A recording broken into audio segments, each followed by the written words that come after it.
The day my billionaire CEO looked me in the eyes and said, "If you don't like working here, then quit," she expected me to apologize. Instead, I quietly closed my laptop, picked up the framed picture of my 7-year-old daughter, started putting my belongings into a cardboard box. Within seconds, the entire executive floor fell silent. My coworkers stared. Human resources stopped typing. Even the receptionist looked confused. My CEO's confident smile slowly disappeared. Because she had expected tears, not obedience. She had no idea. The biggest client keeping her billion-dollar company alive wasn't loyal to the company. They were loyal to me. My name is Sarah Mitchell, and this is the story of how a billionaire CEO dared a struggling single mother to quit her job, only to realize she had just made the biggest mistake of her career. 6 years earlier, my life looked completely different. I wasn't a single mother. I wasn't struggling. And I definitely wasn't afraid of losing everything. Back then, I had a husband, a small apartment in Brooklyn, and a dream. I had just graduated with a degree in business management. Life wasn't perfect, but it was hopeful. Then, everything changed in one afternoon. My husband packed 2 suitcases, looked at our sleeping daughter, and quietly said, "I can't do this anymore." He walked away. He never looked back. Emily was only 1 year old. Overnight, I became both mother and father. The next 5 years weren't glamorous. I worked during the day, studied new software at night, delivered groceries on weekends. Sometimes, I slept only 4 hours. But every morning, Emily smiled at me like I was the strongest woman in the world. That smile kept me going. When Emily turned 6, I was finally hired by Hayes Global Investments, one of the largest investment firms in New York. The salary wasn't incredible, but it was stable. Health insurance, paid vacation, enough to give Emily the childhood she deserved. For the first time in years, life finally felt safe. The company belonged to Victoria Hayes, 42 years old, America's youngest self-made billionaire. Every business magazine called her a genius. Employees called her something else. The Ice Queen. She never smiled, never celebrated birthdays, never asked anyone how they were doing. To her, employees weren't people. They were numbers. I worked harder than anyone. Not because I wanted promotions, because failure wasn't an option.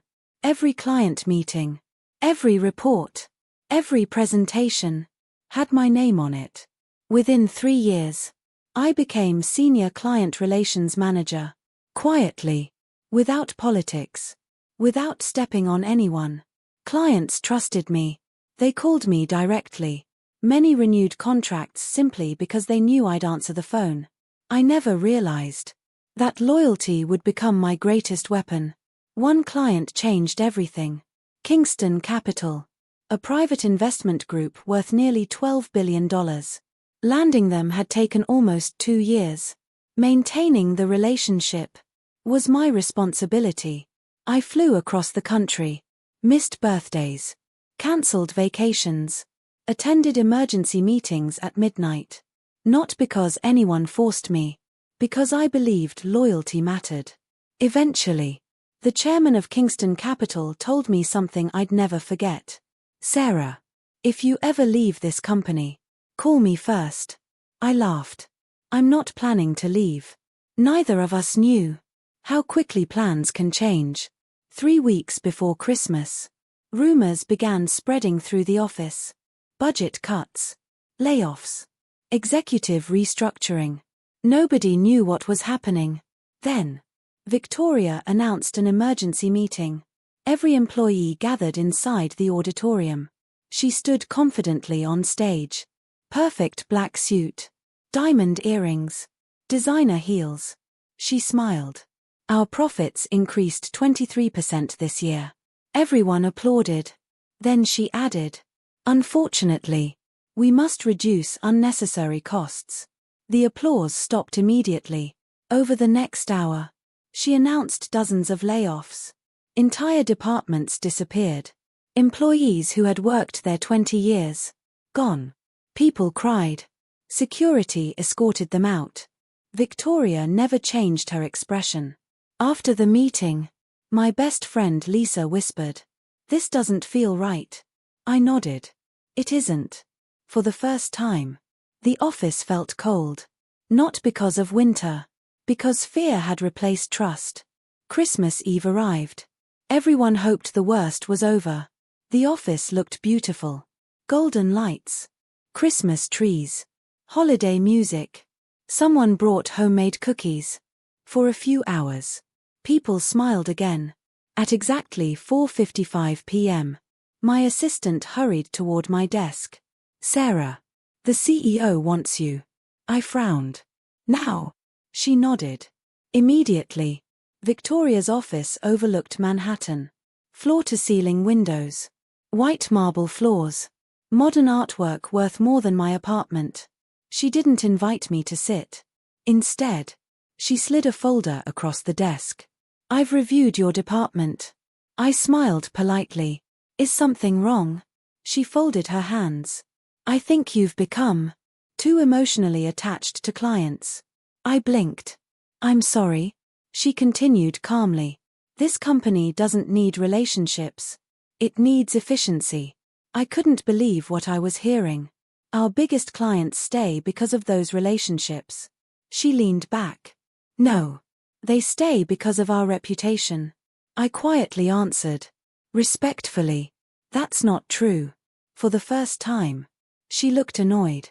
"You seem very confident." "I know my clients." She stood. Walked around the desk. Then stopped only a few feet away. "If you're unhappy with how I run my company, you can quit." The room became silent. She crossed her arms. Waiting. Expecting me to apologize. Instead, I slowly smiled. "Okay." Her eyebrows lifted. "I'm sorry." I calmly unplugged my laptop. Placed it inside my bag. Picked up the framed picture of Emily. Then reached for the cardboard storage box beside the bookshelf. Victoria's confident expression disappeared. "What are you doing?" I looked directly into her eyes. "You told me to quit." "So I am." For the first time. The billionaire CEO had absolutely nothing to say. The moment I sealed the cardboard box, the office became completely silent. No one had ever walked away from Victoria Hayes. People begged for their jobs. They negotiated. They cried. I simply smiled. "Thank you for the opportunity." Then I picked up my box and headed for the door. Victoria finally found her voice. "Sarah, you'll regret this." I turned around. "I don't think I will." Then I walked away. As I crossed the executive floor, employees stopped pretending to work. Some looked terrified. Others looked inspired. Lisa hurried toward me. "Sarah, please tell me you're not serious." I smiled softly. "I've never been more serious." She looked at the family photo inside my box. "What about Emily?" I looked down at the picture. "My daughter deserves a mother who isn't afraid." Lisa hugged me tightly, then whispered, "They're making a mistake." I quietly replied, "I know." Outside, snow covered the sidewalks of Manhattan. Christmas lights reflected in every storefront window. People laughed. Families carried gifts. Meanwhile, I stood alone holding everything I owned from 6 years at the company. For a moment, I felt scared. Then my phone vibrated. It was Emily. "Hi, Mommy." Her cheerful voice instantly made me smile. "Are you coming home early?" "I am." "Can we make hot chocolate tonight?" "Absolutely." She laughed. I knew today would be a good day.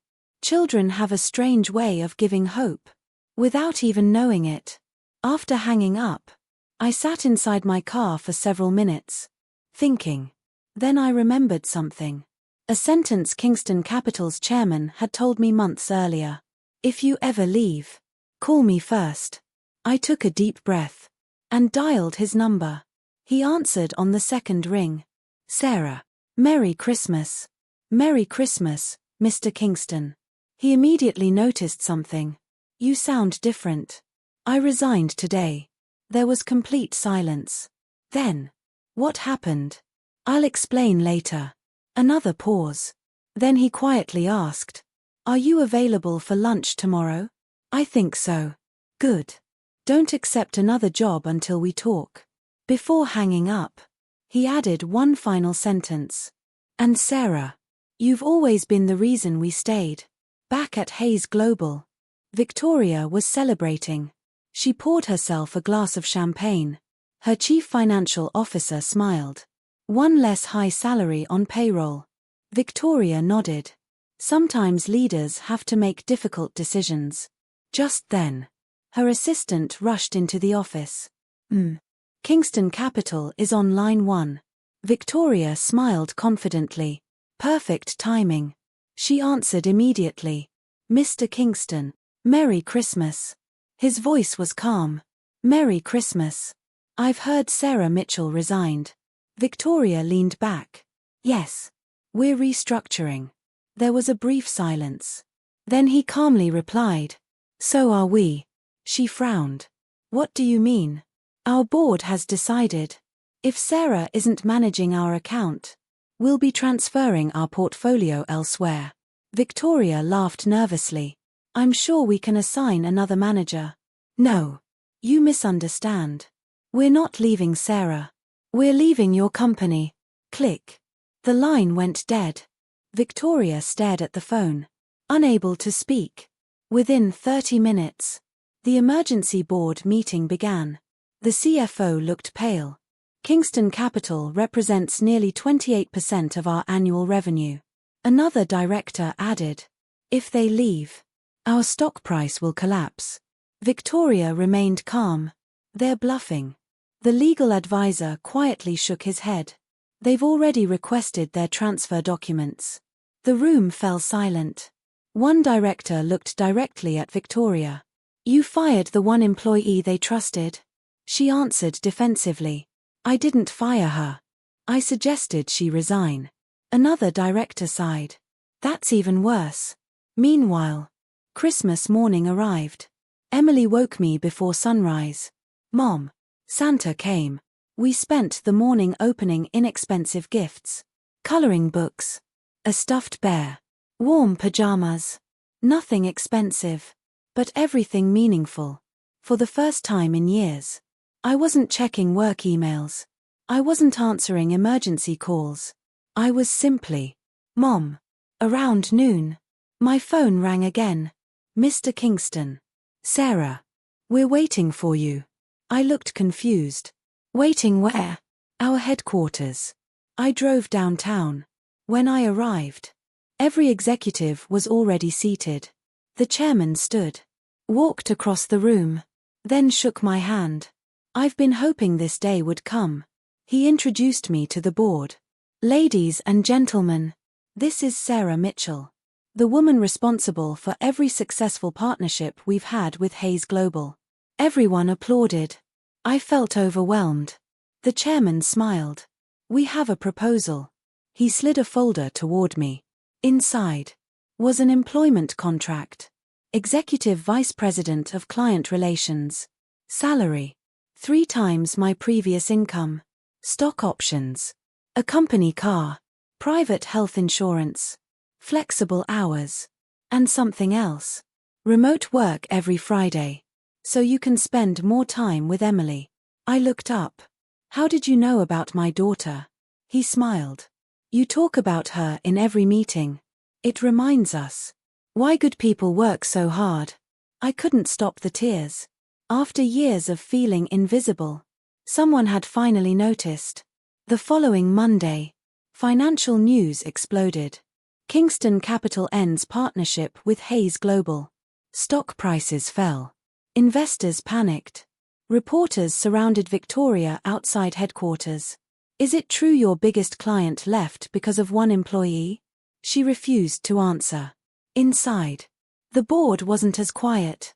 One director slammed his folder shut.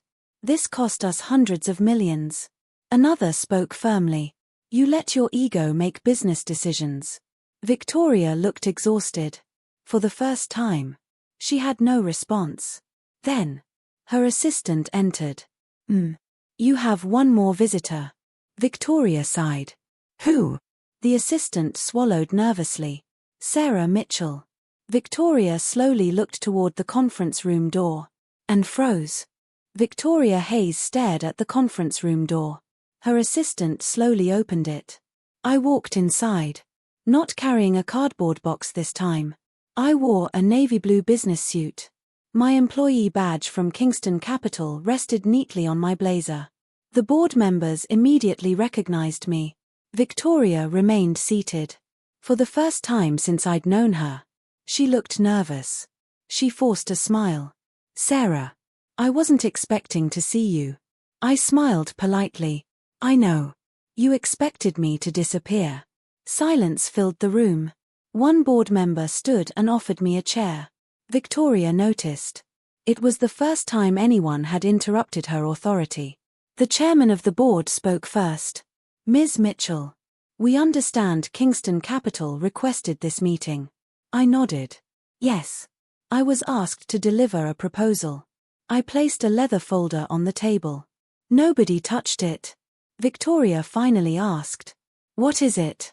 I looked directly at her. A second chance.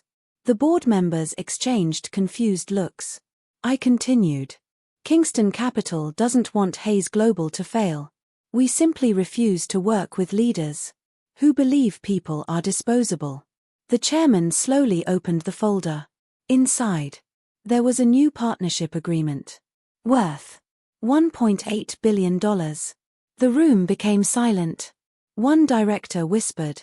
This saves the company. I nodded. It does. But only if 3 conditions are accepted. Victoria crossed her arms. What conditions? I looked around the room. Then answered calmly. Condition 1. Every employee laid off before Christmas receives their job back. Several directors nodded immediately. Condition 2.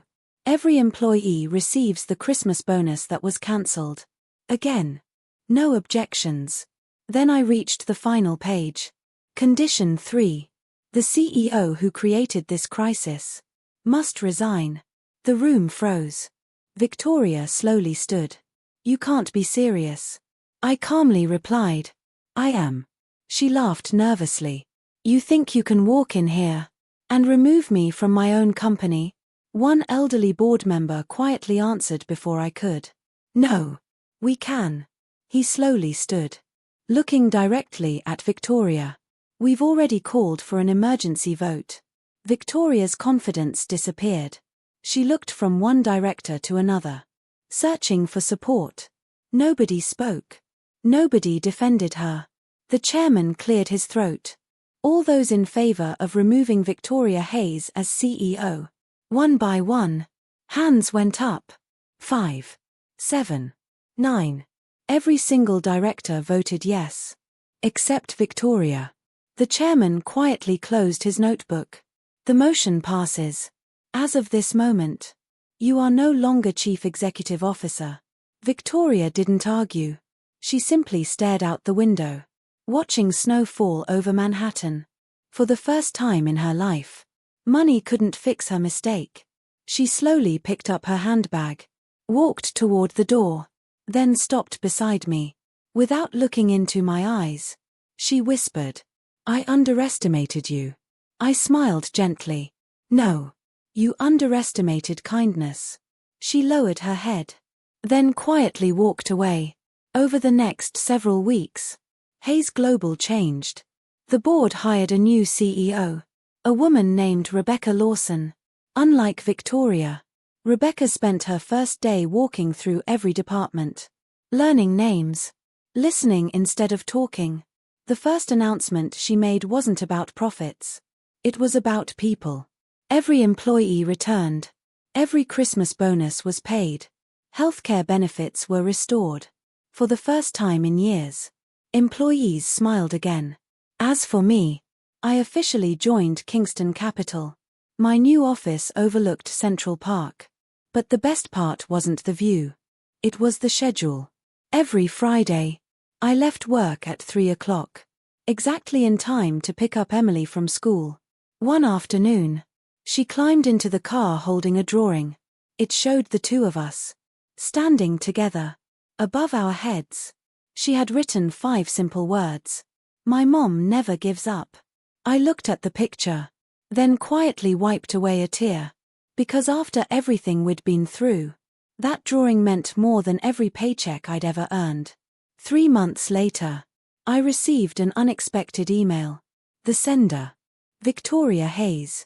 The subject line simply read, "Thank you." I almost deleted it. Instead, I opened it. The message was short.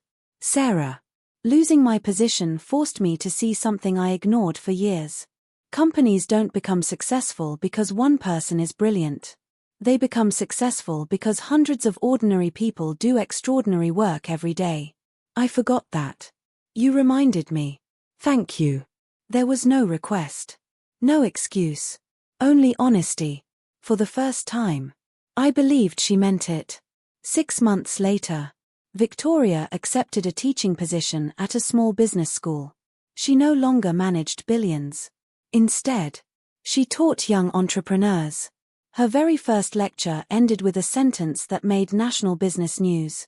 She told her students, "Never confuse authority with leadership. Authority can fire people. Leadership makes people want to stay." When I read that article, I smiled. People really can change, if they're willing to learn. Every Christmas Eve, Emily and I still make hot chocolate together. We watch the snowfall outside, and she always asks the same question. "Mom, were you scared when you quit your job?"